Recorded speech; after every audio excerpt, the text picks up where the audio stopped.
Hello guys, কেমন আছো সবাই? আশা করি সবাই খুব ভালো আছো। র্যান্ডম ভিডিও চ্যানেলের মুভির এক্সপ্লেনেশন সিরিজ আজকের পর্বে আমরা একটা জাপানিজ সিনেমা সম্পর্কে জানতে চলেছি, যে সিনেমাটির নাম হচ্ছে my girlfriend is a serial killer. মানে আমার গার্লফ্রেন্ড হচ্ছে একটা সিরিয়াল কিলার, এবং এটা তৈরি করা হয়েছে জাপানিজ কমিক বা মানগা থেকে।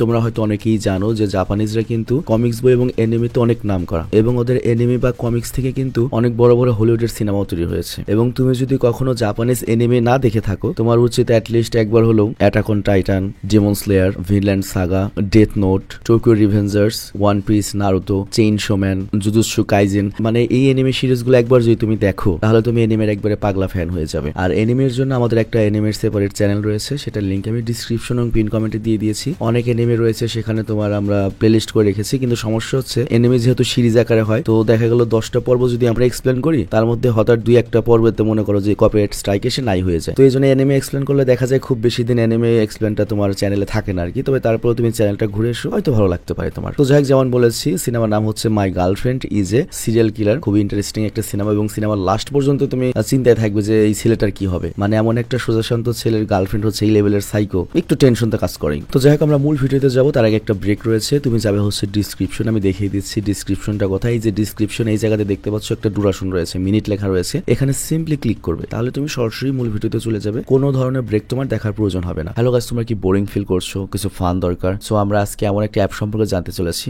যেটা মোস্ট ট্রাস্টেড বুক মেকার, এবং এখানে অনেক ফান রয়েছে, এর সাথে অনেক প্রাইজ জেতারও সুযোগ রয়েছে। এবং এখানে তুমি যে কোনো ম্যাচের লাইভ রেজাল্ট দেখতে পারবে, এবং ম্যাচ লাইভ দেখতে পারবে, এবং এর সাথে তুমি স্কোরও প্রেডিক্ট করতে পারবে। ফর এক্সাম্পল, কোন টিম জিতবে, কত রান করবে, কি স্কোর করবে। আর এখানে চান্স রয়েছে BMW কার জেতার, আইফোন, ল্যাপটপ, এছাড়া অনেক প্রাইজ রয়েছে। আর হ্যাঁ, PSG এবং সেরিয়ার কিন্তু স্পন্সর করেছে এই কোম্পানি, তো এখানে কোনো সন্দেহের কিছু নেই। আর তাছাড়া এখানে নতুন কিছু গেম এসেছে, যেমন ক্র্যাশ এবং নিউ চিকেন রোড গেম, যেখানে ইজিলি গেম খেলে জেতা পসিবল। আর এখানে রেজিস্ট্রেশনের জন্য আমাদের যে প্রোমো কোডটা রয়েছে, যেটা স্ক্রিনে দেখানো হয়েছে, এটা ইউজ করলে 12,000 টাকা পর্যন্ত তুমি ফি পেতে পারো। এর সাথে ফ্রি স্পিনে পাবে তুমি তোমার ফার্স্ট ডিপোজিটে, এবং তুমি ইজিলি এখান থেকে উইথড্র করতে পারবে পেটিএম, ব্যাংক, বিকাশ, ক্যাশ, রকেট এবং আদার ইজি মেথডে। তো আর দেরি না করে আমাদের যে পিন কমেন্ট রয়েছে সেখান থেকে তুমি যেতে পারো রেজিস্ট্রেশন করতে, এবং যে প্রোমো কোডটা দেওয়া রয়েছে সেটা ইউজ করে বোনাস জিততে পারো। তো ব্রেক শেষে আমরা মূল ভিডিওতে চলে আসলাম। তো সিনেমাটা যখন শুরু হয় তখন আমাদের ইটসুরো কুরোশো নামের একটা ছেলেকে দেখানো হয়, যে ব্যর্থতায় নিজের জীবন নিয়ে পুরো অতিষ্ঠ হয়ে গিয়েছিল। আর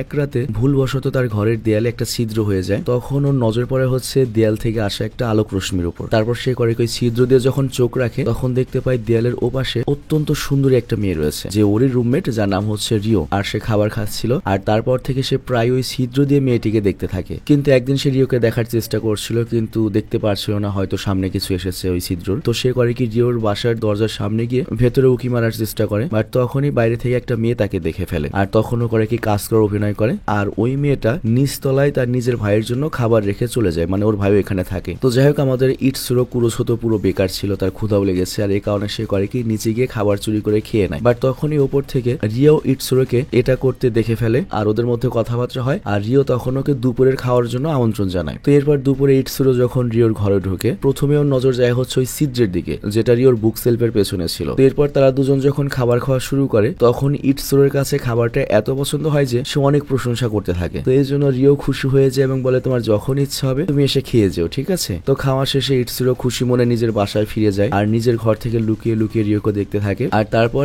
একদিন যখন ওরা খাবার খাচ্ছিল, তখন ইটসুরো রিওকে জিজ্ঞাসা করে, আমি যে বারবার তোমার বাসায় আসি, তোমার কোনো সমস্যা হচ্ছে না তো? বাট রিও তখন বলে, আরে না, সমস্যা হবে কেন, তুমি তো চাইলে আমার সাথে এক বিছানায় থাকতেও পারো। মানে চিন্তা করো ভাই, মেঘনা চাইতেই মানে সিনেমা শুরু হতে না হতে শেষ হয়ে গেল, নায়ক নায়িকার এত তাড়াতাড়ি মিল হয়ে গেল। তার মানে বুঝতেই পারছে এরপরে অনেক ঘাপলা রয়েছে আর কি। তো যাই হোক, এরপর আস্তে আস্তে ইটসুরো রিওর প্রেমে পড়তে থাকে, কারণ ইটসুরোর চোখে রিওর চেয়ে ভালো মেয়ে পৃথিবী তার একটাও নেই। এবং সেই রাত থেকে সে সিদ্ধান্ত নেয় সে রাতের বেলায় রিওকে আর লুকিয়ে লুকিয়ে দেখবে না। কিন্তু খুব বেশিক্ষণ নিজেকে আটকিয়ে রাখতে পারে না, আর সে আবারও রিওকে ওই ছিদ্র দিয়ে দেখতে চলে যায়। বাট সে এইবার ছিদ্র দিয়ে রিওর সাথে আরেকটা ছেলেকে দেখতে পায়। তো ওর কাছে মনে হয় এটা হয়তো রিওর প্রেমিক হবে, কিন্তু হঠাৎ করে রিও করে কি, ওই ছেলেটির গলা কেটে ফেলে, মানে একবারে বিভৎসভাবে গলা কেটে ফেলে, এবং তারপরে শয়তানের মতো হাসতে শুরু করে। তো এটা দেখে ইটসুরের মাথা তো নষ্ট হয়ে যায় যে আমি কি দেখলাম, এবং দেয়ালে একটা ধাক্কা লাগে, যার ফলে যেটা হয়, ওই ছিদ্রের সামনে একটা বই পড়ে যায়। আর সে বিশ্বাসই করতে পারছিল না যে মেয়েটিকে দেখে এত সহজ সরল মনে হয়, সেই মেয়েটি কাউকে খুনও করতে পারে। তো যখন এই ভয়ানক ঘটনা সম্পর্কে ভাবছিল, তখনই কেউ একজন ওর দরজায় কড়া নাড়ে, আর দরজার সামনে গিয়ে সে দেখে যে রিও তার জন্য খাবার নিয়ে এসেছে, এবং তাকে দেখে মনে হচ্ছিল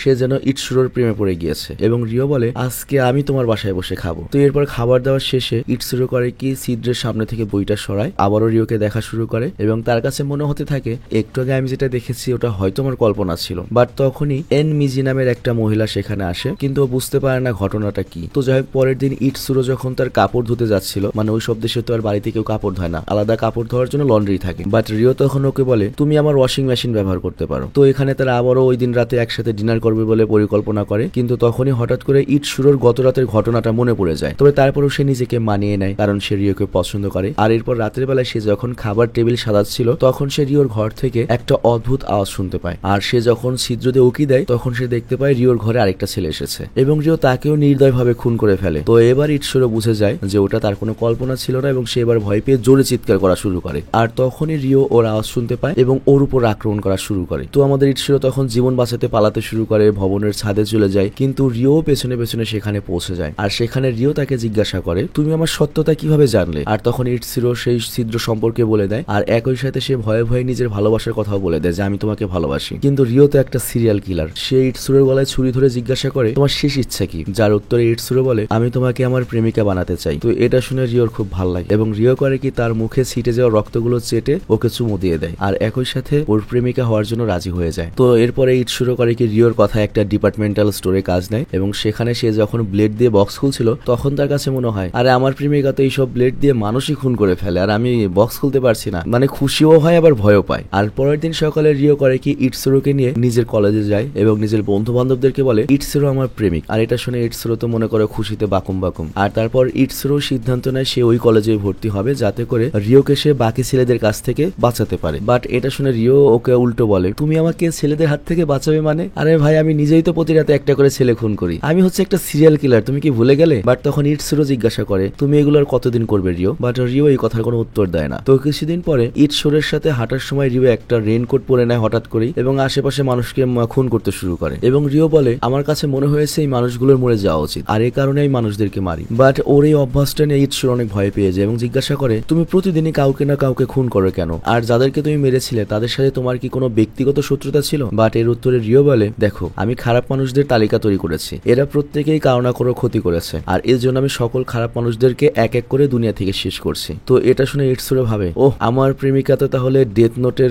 লাইটই আগামী হয়ে গিয়েছে, তো খুবই ভালো একটা মানুষ, আমি এতদিন শুধু শুধু ওকে খারাপ ভাবছিলাম। তো অ্যাকচুয়ালি হয়েছে কি বুঝতেই পারছো, পোলা মানুষ যখন মেয়ে মানুষের প্রেমে পড়ে ওর তখন হিতাহিত জ্ঞান থাকে না। তো এই ইটসুরো রিওর প্রেমে এতই হাবুডাবু খাচ্ছিল যে রিওর কোনো দোষ ওর কাছে দোষী মনে হচ্ছিল না। তো যাই হোক পরের দিন ইটসুরো সংবাদপত্র খোলে, কিন্তু সে অবাক হয়ে যায় কারণ সেখানে খুনের ব্যাপারে কোনো তথ্যই ছিল না। তো যাই হোক এরপর কাজ শেষ করে বাসায় ফেরার পথে রিওর কাওয়াসাকি নামের একটা ছেলের সাথে দেখা হয়, আর কাওয়াসাকি হচ্ছে সেই ছেলেটি যার খাবারও চুরি করে খেয়েছিল। আর তারপরে একদিন স্টোরে কাজ করার সময় কাওয়াসাকির বোন হারুকো সেখানে আসে এবং ইটসুরোর কাছে যখন দাম জিজ্ঞেস করে তখন আমাদের ইটসুরো করে কি দাম নেয় না, কারণ হচ্ছে বুঝতেই পারছো ওদের খাবার চুরি করে খেয়েছে একসময় গরিব থাকতে। তো যাই হোক কাজ শেষে ইটসুরো যখন বাসায় ফিরছিল তখন সে ওই ছিদ্র দিয়ে দেখে যে রিও ওর জন্য একটা নোট রেখে দিয়েছে এবং সে ইটসুরোকে 10টা বাজে দেখা করতে বলেছিল। তো এই জন্য করে কি গোসল করে তৈরি হয়ে নেয় এবং রিওর জন্য 10টা পর্যন্ত অপেক্ষা করতে থাকে, কিন্তু হঠাৎ সে রিওর ঘর থেকে আওয়াজ শুনতে পায় আর তৎক্ষণাৎ ছিদ্র দিয়ে উকি দিয়ে দেখতে পায় যে এবার কাওয়াসাকির হাত পা বাঁধা এবং রিও ওকে খুন করতে যাচ্ছে। তো এটা দেখে ইটসুরো চিৎকার করে এবং ওকে থামানোর চেষ্টা করে, বাট রিও বলে থাকো চুপ করে থাকো। তো এরপর সেকেন্ডের মধ্যেই কাওয়াসাকিকে একবারে খুব ব্রুটাল ভাবে মারা হয় আর কিছুক্ষণের মধ্যেই ওই এমনিজি চলে আসে ওই মহিলাটি এবং তার পুরো টিম এসে হাজির হয়েছে এবং পুরো ঘরটা এমন ভাবে পরিষ্কার করে ফেলে যে যেন এই খুনের কোনো প্রমাণই না থাকে। কিন্তু তখনই ইটসুরো রিওর ঘরে যায় এবং ওই এমনিজি মহিলাকে জিজ্ঞাসা করে আপনি এগুলো কেন করছেন আর কেন এগুলো রিওকে দিয়ে করাচ্ছেন। বাট এখানে এমনিজি উত্তর দেয় উল্টো, দেখো এই পৃথিবীতে অনেকেরই লাশের প্রয়োজন হয়, সেটা হয় কিডনির জন্য, লিভারের জন্য, চোখের জন্য, এমনকি জুয়েলারির জন্য। যেমন দেখো আমার কানের দুল, এটা মানুষের আঙ্গুল দিয়ে বানানো হয়েছিল। তো ইটসুরো তো ভয় পেয়ে যেটা দেখে, তবে তারপরেও প্রশ্ন করে আপনারা কাওয়াসাকির মতো একটা ভালো মানুষকে কেন মারলেন। তো এটা শুনে এমনিজি ইটসুরোকে কাওয়াসাকির ঘরে নিয়ে যায় যেখানে চারদিকে খালি রক্ত আর রক্ত ছিল এবং বিড়ালের লাশ ছিল। তো এখানে সে দেখায় যে কাওয়াসাকি বিড়ালদের নির্মম ভাবে মেরে ফেলতো এবং বিড়াল দিয়ে মনে করো অলংকার বানাতো। তো ও যেটা পশু পাখি দিয়ে করতো আমি এটা ওকে দিয়েই করলাম। তবে এরপরে এমনিজি ইটসুরোকেও সতর্ক করে যে তুমি রিও থেকে দূরে থেকো, ও কিন্তু তোমাকেও ঠিক এভাবে মেরে ফেলবে, পারলে এত দূরে চলে যাও যাতে রিও তোমাকে কখন আর খুঁজেই না পায়। তো এই কথা শুনে ইটসুরো প্রচন্ড ভয় পেয়ে যায়। আর পরের দিন সকালে রিও যখন ইটসুরোর দরজায় কড়া নাড়তে থাকে ইটসুরো তো আর দরজা খুলবে না ভয়ে, আর এর জন্য রিও করে কি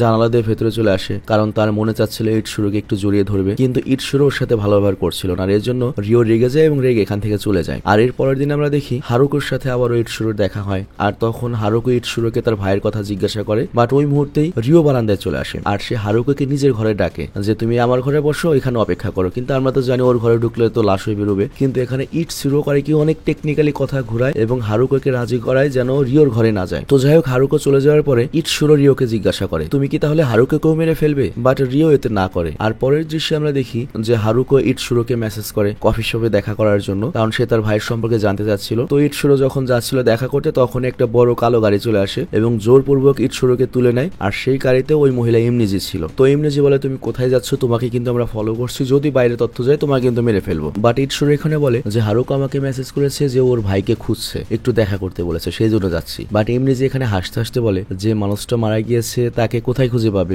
বাট তোমাকে কিন্তু আমরা নজরে রেখেছি। তো যাই হোক, এরপর আমরা দেখি যে ইটসুরো হারুকোর সাথে দেখা করার জন্য কফি শপে গিয়েছে, যেখানে হারুকো তাকে বলে যে আমার ভাই অনেক দিন ধরে বাসায় ফিরেনি আর এর জন্য আমি পুলিশে মামলা করে এসেছি। আর তারপর সে ইটসুরোর সাথে গিয়ে বাড়িওয়ালার সাথে দেখা করে যাতে কাওয়াসাকির ঘরটা চেক করতে পারে। তো এরপর বাড়িওয়ালা যখন কাওয়াসাকির ঘর খোলে তখন তো ইটসুরোর চোখ কপাল উঠে যায়, কারণ গত রাতেও তো এখানে বিড়ালের মাংস টাংস লাশ টাশ কত কিছু ছিল, কিন্তু এখন পুরো আলাদা একটা ঘর। তো যাই হোক, এটা দেখে ইটসুরো একটু শান্তির নিঃশ্বাস ফেলে আর হারুকোর সাথে বাইরে বেরিয়ে আসে। আর পরে বাসায় ফেরার পথে সে দেখে যে একজন লোক রিওর কাঁধে হাত রেখে ঘুরছে। তো এরপর রাতের বেলা সে যখন রিওর সাথে খাবার খাচ্ছিল তখন সে জিজ্ঞাসা করে ওই লোকটা কে ছিল, হ্যাঁ তোমার ঘাড়ে হাত দিয়ে ঘুরছিল? বাট রিও তো ওই প্রশ্নের উত্তর দেয় না, উল্টো খুব সুন্দর করে একটা অ্যাডভাইস দেয় যে তোমার হারুকোর কাছ থেকে দূরে থাকা উচিত, এবং এই কথা বলেই রেগে করে কি খাবার ফেলে দেয়। কিন্তু ইটসুরো তখন রাগ ভাঙানোর জন্য পেছনে পেছনে যায় যে আমি এটা করিনি, এটা ওরকম কিছু না, এবং পেছন থেকে জড়িয়ে ধরে এবং রিওকে চুমু খাওয়ার চেষ্টা করে। কিন্তু রিও উল্টো করে কি ইটসুরোর ঘাড়ে চপস্টিক দিয়ে ওকে থামিয়ে দেয়। বুঝতেই পারছো কি ডেঞ্জারাস। কিন্তু তার পরের দিন আমরা দেখতে পাই ইটসুরো আবারও হারুকোর সাথে দেখা করতে যায় আর হারুকো তাকে বলে দেখো তোমার জন্য রিওর চেয়ে আমি বেশি যোগ্য, তো আমার মনে হয় তোমার উচিত ওর সঙ্গে নয় বরং আমার সাথে থাকা উচিত। আর এটাও বলে যে রিওকে দেখে আমার কেমন যেন দরজাল দরজাল মহিলা লাগে, কিন্তু আমি তোমাকে ওর চেয়ে অনেক বেশি ভালোবাসবো আর আমি আগামীকাল এখানেই তোমার উত্তরের জন্য অপেক্ষা করব। তো যাই হোক, এরপর ইটসুরো যখন বাসায় যাচ্ছিল তখন হঠাৎ করে কয়েকজন গ্যাংস্টারকে অপহরণ করে নিয়ে যায় আস্তানায়। আর সেখানে গ্যাং লিডার ইটসুরোকে হুমকি দেয় যে তুই রিওকে আরো খুন করানোর জন্য রাজি করবি, ও এখন খুন করা কমিয়ে দিয়েছে আর তার কারণ হচ্ছিস তুই। কিন্তু এই কথা শুনে ইটসুরো তো খুশি হয়ে যায়, তার মানে আমার রিও চেঞ্জ হচ্ছে। আর এই ব্যাপারে সরাসরি মানা করে দেয় যে না আমি ওকে এটা বলবো না। আর এই কারণে যেটা হয় ওই গুন্ডারা ওকে আরো নির্দয় ভাবে মারধর করা শুরু করে, কিন্তু লাস্টে আবার ছেড়েও দেয়। তো যাই হোক, এরপরও যখন বাসায় আসে তখন